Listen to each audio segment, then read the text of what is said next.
So, I am going to be doing a review on the LEGO Star Wars Sith Fury class Interceptor.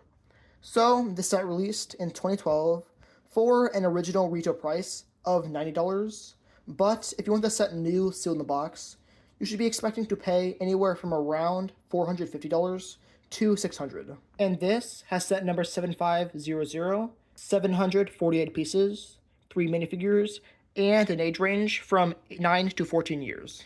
And these are the figures. We get 2 Old Republic Sith Troopers and Darth Malgus.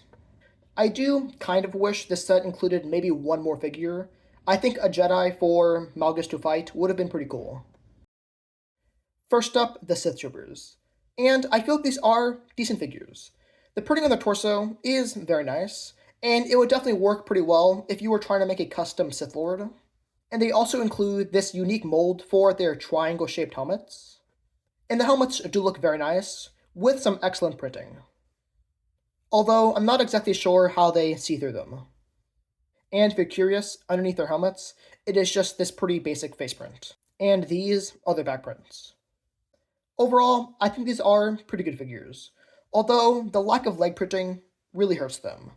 I don't know, just the plain black legs doesn't look the best. In fact, just a year after this set came out, the Sith Troopers got leg printing in these 2 sets, and the printing just looks a lot better.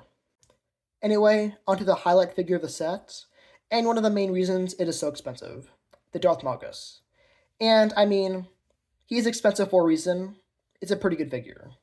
The figure includes this unique armor piece, which looks great, and the armor does even have some printing on it. Molded into the armor is also, of course, his respirator. The printing on his torso and legs looks great. Underneath the armor, there's a little bit of printing on the figure's torso, which is supposed to replicate the print on the front of the armor piece, which is a nice detail. And the figure also has a great face print. And something interesting I noticed is that if you ever wanted to make a custom Nick Valentine from Fallout 4, this head would probably be the best option. Although it would be a really expensive custom figure. And if you're curious, this is the back print. Now, onto the main build. And first up, I want to say, I just really love the design of the Sith Fury class Interceptor in general.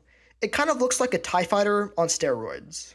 The wings of the ship look great, and they actually have a somewhat unique angle where they kind of slope down this way, and then also this way a little bit. There are some levers right there, and a couple of grow pieces.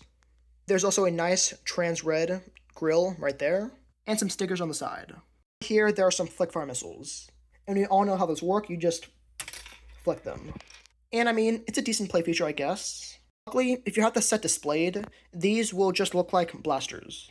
The back of the ship looks decent, with 2 small engines, with neon orange thrust. And right here, you can actually somewhat see how the wings are put together. It is a very unique build. And here is a slightly better view. As you can see, there is a lot of Technic. The top of the ship has some nice detailing, with those slanted grow pieces, some trans-red, and 2 harpoon guns, which is a pretty unique part usage. And the back of the ship can actually open up. It's pretty cool. This whole thing just lifts up. Or you could just open the door. I mean, there isn't a whole lot of space in the back, but it is still cool. You can fit both Sith Troopers into the back, and there are some clips for the blasters. You can also take out this whole platform just to make putting the figures in a little bit easier. It just attaches into that Technic pin in the back. Now for the cockpit. To access it, all you do is you move this piece down and you just kind of lift it up.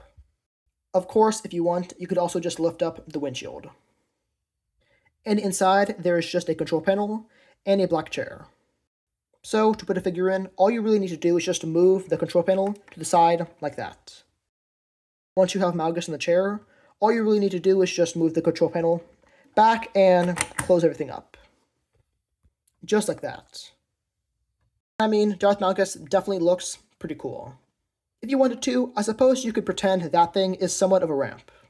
And also, I kind of wish there was a spot to store his lightsaber.